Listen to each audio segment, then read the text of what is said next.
모르면 손해, 알아두면 이득. 한 주간의 경제 뉴스 중에 알짜배기만 뽑아드립니다. 경제 시그널 조현선입니다. 자, 먼저 장 마감부터 짚어보겠습니다. SK증권 조성우 부장 전화 연결되어 있습니다. 안녕하세요. 네, 안녕하세요. 네, 오늘 코스피 좀 오르나 싶었는데 사실 크게 오르지 않았네요.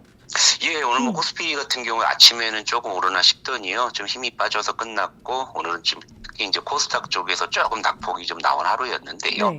아무래도 이제 주말에 있을 미국과 중국의 좀 무역 협상, 여기에 대한 좀 관망 심리로 인해서 조금 조정 압력이 있었던 하루라고 좀 볼 수 있겠습니다. 뭐 이런 가운데서도 뭐 오르는 섹터들은 눈에 많이 띄었는데요. 뭐 일단은 뭐 자동차 섹터가 좀 움직였고요. 뭐 화장품주를 비롯한 소비주가 강세를 보였는데 네. 특히 오늘 시장의 주인공은 뭐니 해도 이제 역시 방산주가 아닐까 싶네요.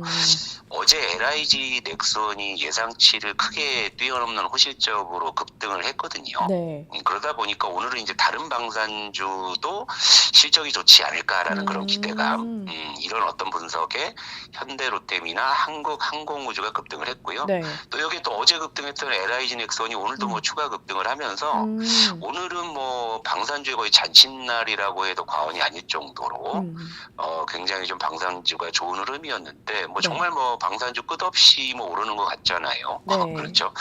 근데 이제 방산주가 이렇게 오르는 배경은 물론 뭐 실적도 좋긴 합니다만 일단 미국의 좀 금리 인하가 계속 좀 미뤄지고 있는 분위기잖아요. 네. 이런 상황에서 이제 트럼프로 인한 관세 우려가 여전한 상황이다 보니까 아무래도 이제 우리 시장의 좀 양대축이라고 할 수 있는 반도체와 2차 전지가 좀 힘을 못 쓰는 상황이거든요. 네.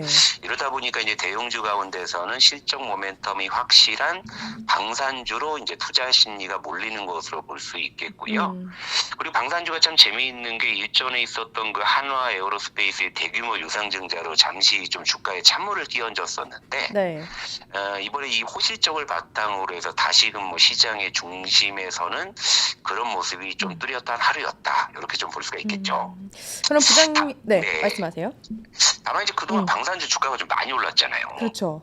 예, 그래서 가격 부담이 있다는 분석은 계속 있는 상황이거든요. 근데 이런 상황에서 물론 이제 호실적이긴 합니다만은 이제 고점에서의 이런 급등은 아무래도 이제 신규 진입을 고민하신 분들 입장에서는 조금 주의할 필요가 있지 않나 이런 말씀을 좀 드리고 싶은 아, 게요. 그래요? 네. 예, 아무래도 이제 단기적으로 매우 변동성이 좀 커져 있는 상황이라서 이 구간에서 섣불리 좀 신규 매수했다가는 좀 단기적으로 고생할 소지가 좀 있거든요. 그럴 수 있네요. 예, 아무래도 주가 특히나 뭐 시가총액이 뭐 조 단위의 그런 대형주들이 뭐 하루에 뭐 두 자릿수 퍼센테이지로 이렇게 급등락을 하다 보면 그 변동성을 사실 이겨내기가 그렇게 쉽진 않거든요. 그러니까 지금은 조금 뭐 조급한 마음에 뭐 추격 매수를 하시기보다는요. 네.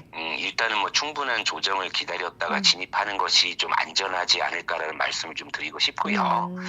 그리고 또한 이제 사실 방산주가 실적도 좋지만 그동안 트럼프 관세 우려에 그 수혜주로 거론이 되면서 주가가 좀 더 오른 측면들도 있거든요. 그렇죠. 그러다 보니까 이제 반대급부로 관세 우려가 좀 완화된다면은 오히려 반도체나 2차 전지 등이 반등할 소지가 있고 이렇다면 오히려 방산주 쪽에서 수급이 조금 빠져나갈 가능성도 있다라고 볼 수 있거든요. 그러니까 단기 급등으로 변동성이 커진 지금 구간에서의 방산주 신규 접근은 조금 신중하셨으면 어떨까 이렇게 말씀드리겠습니다. 그러면 소비주는 다음 주에도 좀 괜찮게 이어갈까요? 예, 소비주는 일단 기본적으로 우리나라, 중국 그리고 일본이 5월 초에 다 이제 긴 연휴를 맞이했었잖아요. 네. 그러면서 이제 소비주의 어떤 좀 모멘텀이 좀 확산되는 모습이고 일단 지금 이제 화장품주를 중심으로 했을 때 지금 실적들이 잘 나오고 있거든요. 네. 이런 상황에서 이제 꽤나 오랜 기간 동안 조정을 받은 상황이기 때문에 가격 메리트가 좀 있습니다. 그렇기 때문에 이제 단기적으로 이제 화장품주의 강세는 조금 더 이어질 것이라고 그렇게 좀 판단이 되고 있습니다. 네. 자, 그럼 마지막으로 다음 주 시장 네. 포인트 짚어주세요.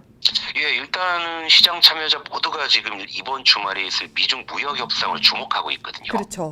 트럼프가 사실 중국에 이제 145%라는 터무니없는 관세 부과를 뭐 선언한 상황이기는 한데요. 네. 근데 막상 또 이제 테이블에서 얼굴 또 마주보고 앉으면 좀 다를 수 있잖아요. 그러니까 그렇죠. 결국에는 실리적인 결과가 있을 것으로 시장은 내심 좀 기대하고 있는 것 같기는 해요. 그러니까 결국에 이제 서로 뭐 으름장을 놓으면서 이제 신경전을 이제 벌였지만 네. 결국에 이제 협상에서는 양측 모두 실리를 챙기는 쪽으로 협상이 진전을 보인다면 다음 주 시장은 좀 긍정적인 방향을 좀 기대해 볼 수 있을 것 같거든요. 네. 다만 이제 제가 앞서 말씀드렸다시피 이런 시나리오가 전개가 된다면은 그동안 좀 지지부진하고 답답한 흐름을 보였던 반도체나 2차 전지가 조금 꿈틀될 가능성이 있거든요. 그러니까 따라서 이제 이번 주말에 미중 협상에서 좀 진전이 보인다면은 오히려 이제 그동안 좀 주가가 좀 주춤했었던 삼성전자나 LG 에너지 솔루션 같은 네. 반도체와 2차 전지 대표주에 좀 관심을 가져볼 필요가 있고, 만약에 뭐 미중 협상에서 별다른 진전이 없었다고 하면 오늘 본 이 모습대로 또 이제 조선이나 방산이 또 움직일 가능성이 있기 때문에 주말에 있을 미중 무역 협상을 좀 주목하면서 그 결과에 맞춰서 다음 주에 좀 방향에 힌트를 삼았으면 좋겠습니다. 알겠습니다. 주말 상황 보고 또 다음 주에 또 여쭐게요. 알겠습니다. SK증권 조성우 부장 함께했습니다. 감사합니다. 네, 고맙습니다. 네.